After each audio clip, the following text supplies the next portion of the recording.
Всем здравия. С вами на связи мужчина Олег. Долго не выходил в эфир, так как был занят домашними семейными делами. Благодарю всех за заботу. Тех, кто справлялись о моем состоянии и спрашивали, все ли у меня хорошо. Сегодняшняя тема, как я вам обещал, это те подмена слов и понятий, которые люди используют каждый день при общении друг с другом, не понимая полного смысла этих слов или значений. Давайте рассмотрим. Итак, давайте начнем со слова «ведьма». «Ведьма». Слово закрепилось с неким таким отрицательным смыслом. Женщина, связанная с нечистой силой. Вот. Та, которая способна колдовать, посылать болезни и так далее. Но на самом же деле в Древней Руси ведьмой называли совершенно других женщин. Слово «ведьма» состоит из двух слов. Это ведущая мать. Ведьма. Соответственно, это очень высокий чин женщины, которая обладала опытом и знаниями рода женщин. Ведьма – ведать, знать, ведущий человек. Отсюда же и пошли очень много разных слов, таких как поведай, ведомство. Все эти слова относятся именно к одному. Это ведать, знать.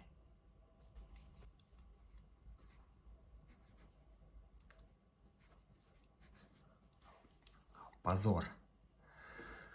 Ну что такое позор для нынешнего человека? Это что-то унизительное, какое-то постыдное положение. Но если мы даже откроем словарь Даля, то там можно прочитать, что позор это переводится как зрелище. Это то действие, которое представляется взору. И во многих языках еще и сохранилось это слово. Так, есть еще очень интересное слово. Это слово врач. Сейчас врач у нас больше ассоциируется с доктором, специалистом в области медицины и так далее. То есть специалист, который лечит разнообразные заболевания и так далее. Но в старославянском врач это был уже больше как колдун. Вот. Потому что врач лечит последствия болезни, но не искореняет ее причину. Но есть еще и лекарь. Сейчас уже очень редко его используем. Лекарь, он как раз таки лечит. Он искореняет саму причину болезни. Тот недуг, который как раз таки и мешает человеку быть целостным. Больница. Коренное слово у нас идет боль. Вот оно. Боль. То есть место, где всегда что-то болит. Да, там лечат, искореняют последствия болезни. но не причину. Если мы обратимся немножко назад, буквально 100-150 лет, у нас были здравницы. Здравница, то есть люди здравствовали, они были здоровы, восстанавливали свое здравие. Поэтому и здравница. Больница – боль, здравница – здравие. Вот оно, здравие. Урод или юрод. Здесь тоже есть подмена слова урод. Сейчас мы что называем уродством? У человека некрасивого или обезображенного, или есть там какие-то физические отклонения, недостатки. А также, опять же, мы называем уродом тех людей, ну, у кого есть какое-то моральное уродство, то есть человек наделен неким негативом. Есть даже такая пословица, что в семье не без урода. Но в древности уродом называли дитя, который стоит у рода. Урода. Первенца всегда посвящали Богу рода. И он был под его защитой. То есть у рода. У Бога рода. Мы говорим уродился. Урожай. Урода. Слово юрод или юродивый — это называют такой тип божьих людей. Ну, юродивые, божьи одуванчики. Но, опять же, юродивый, давайте рассмотрим букву Ю, как она пишется. То есть вынесен за круг. То есть у нас палочка вынесена за круг традиций. То есть он юродивый. Он не придерживается традиций рода. Он немножко отстранен. Но сегодня это слово приобрело совершенно другой окрас. Если раньше он был плохим, а урод был хорошим, то сейчас совершенно все наоборот. У нас урод — это очень плохой, а юродивый — это прям божий человечек. Есть такое слово улица. Сейчас мы используем это слово для обозначения определенного места, где находится дом, вот на такой-то улице.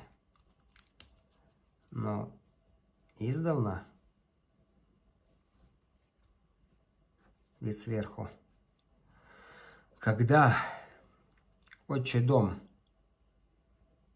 был здесь и вырастал старший сын, ему строили дом напротив отчего дома, чтобы сын всегда был у лица. То есть мы посмотрели в окно, и у лица стоит дом. Дом сына у лица. Но при ассимиляции появилось ударение, и получилось улица. Дурак или дура.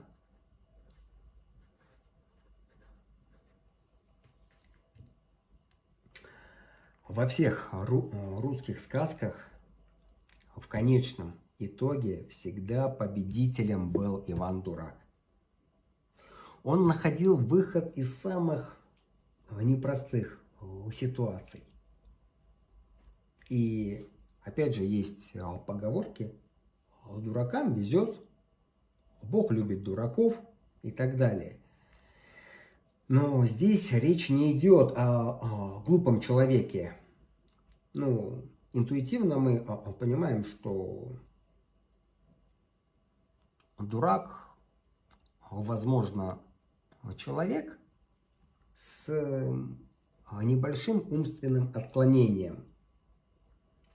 Но если мы будем разбирать это слово дуальность, то есть множество, это множество выборов, то есть человек, приходя к какому-то вопросу, у него рождается очень множество возможных векторов решений этого вопроса. Появился вопрос, и у него сразу несколько решений его. Сейчас же как привыкли? Есть вопрос, мы его решаем прям в лоб, не видя, что есть другие варианты решения этого вопроса. А дурак их видит. Он видит решение этого вопроса и получает за это какие-то блага. Полцарства, да еще и дочь царя в придачу. Но в нынешнем современном мире дурак у нас ассоциируется с глупостью у человека. До 1921 года использовалась приставка «без».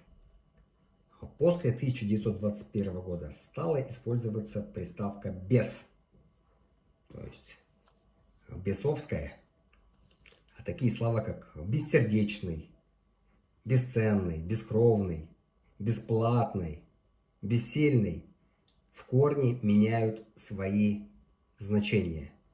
То есть был бессердечным, то есть бесчувственным, а стал бесом сердечным. Был бесценным, стал бесом ценным. Или бесом кровным стал. А такое слово, как бесплатный, то есть бес платит. Берите. Люди перестали использовать слово безоплатный, то есть нет оплаты. Или без сил, когда человек чувствует упадок сил. Соответственно, смысл слова бессильный. Он стал сильным. Раньше, когда мы использовали буквицы, азбуки в виде «я Бога ведаю, а глаголю добро», мы стали называть как азбука или алфавит А, Б, В, Г, Д. То есть буквы, не несущие никакого смысла и смысловой нагрузки. А ведь в каждую буквицу закладывалась огромная смысловая нагрузка.